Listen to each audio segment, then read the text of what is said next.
আমার সোনার বাংলা। তোদের গান শুনে কুত্তায়ও পালাই গেছে। এদিকে আয়, এখন এখানে ছবি তুলবো। আরে এটা এখানে কে রাখছে? দাঁড়া, সরাই রাখি। আরে আমার মদের টপ মানে ফুলের টপ। দাঁড়াও চম্পা দাঁড়াও। কি সমস্যা? আরে জান, আমি থাকতে তুমি কেন কষ্ট করবা? তাইলে তুই সরা। ওরে মা রে বাবা রে, মরে গেলাম রে, এত ওজন কেন? মনে হচ্ছে পেছন থেকে হাগু বের হয়ে যাবে। অবশেষে শেষ সম্বলটা বাঁচাইতে পারলাম। এবার এটা স্প্রে বোতলে ঢুকাই ফেলি, তাহলে আর চম্পা বুঝতে পারবে না। গলাটা শুকাই গেছে, অল্প একটু খেয়ে নি। আহ কি মজা, মনে হচ্ছে অমৃত খাচ্ছি। এই রাজু, আমাদের একটা ছবি তুলে দাও। আরে চম্পাদি, রাজুর হাতের পানি বৃষ্টির মতো ছড়ালে ছবি অনেক সুন্দর হবে। এই রাজু, বোতলটা আমার কাছে দাও। বৃষ্টি পরে টাপুর টুপুর ছবি তুলবো গাপুর গুপুর। আরে মদের গিরান আসে কোথা থেকে? রাজু, হালার পোহালা বোতলে মদ ঢুকায় রাখছিস, তারা তোরে খাইছি। আরে রাজু ভাইয়ের ডাইনি বউ তো রাজু ভাইকে তাড়া করতেছে। তাড়াতাড়ি যাই, রাজু ভাইকে বাঁচাতে হবে। আসো আসো আসো, এই নাও, দেখো এবার কেমন লাগে। শালার পর শালা মুখলেস, দাঁড়া, তোরেও খাইছি। এই মটকু, এখান থেকে দুইটা বদমাইশকে যেতে দেখছিস? না চম্পতি, দেখি নাই।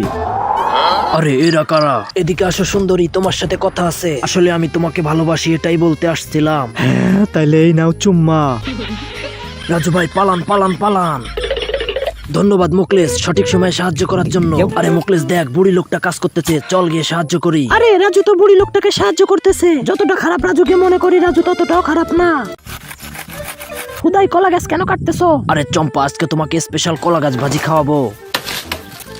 এবার কুচি কুচি করে কেটে ফেলি। রাজুকে সিগন্যালটা পাঠিয়ে দিই। আরে পাছার ভিতর তীর মারলো কে? মা গো বাবা গো, মরে গেলাম রে। এটা তো মুকলেজের চিঠি, মদ খাবি তো চলে আয়। রাজু, তোমার হাতে ওইটা কি? কিছু না চম্পা, আমার হাগু পেয়েছে, দাঁড়াও একটু হেগে আসি। হঠাৎ হাগু পেলো, কাহিনীটা কি? চম্পাকে দিয়ে ধোকা, মদ খাবো একে একে। রাজু ভাই, সত্যি আপনার বউটা অনেক বোকা। আরে বউকে বোকা বানানো কোনো ব্যাপারই না। দেখ মুকলেশ, বুড়িটা কাজ করতেছে, চল সাহায্য করি। আরে বুড়িমা, আমরা থাকতে আপনি কষ্ট করবেন কেন? এদিকে দেন। এই মুকলেশ, ভালো করে ফুটো কর। এই তো রাজু ভাই, করতেছি। চল এবার বৃষ্টির মতো বুড়ির জমিতে পানি দিয়ে দিই। এই পুকুর থেকে পানি আনলাম, এই বুড়ির জমিতে দিয়ে দিলাম। পানি দেওয়া শেষ, এই নাও বুড়িমা তোমার বালতি। ওরে হালার পহালা, আমার বালতি ফুটো করে ফেলছস, দাঁড়া, তোদের খাইছি। পালা মুকলেশ পালা, আর জীবনে অন্যের উপকার করতে যাব না। এই রাজু,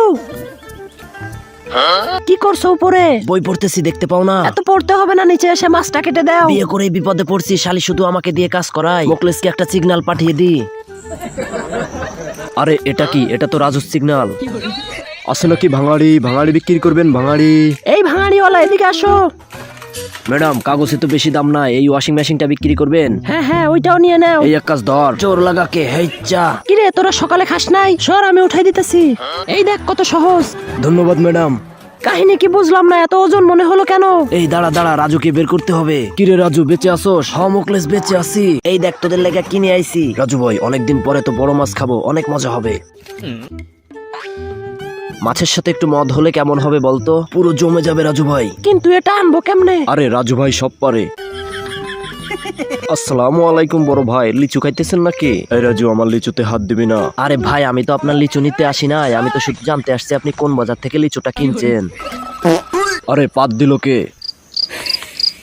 হালার পর হালা, আমার মদ চুরি করা হচ্ছে, দাঁড়া তোদের খাইছি। কই গেল বদমাইশ গুলা? রাজুকে ধরা এত সহজ না।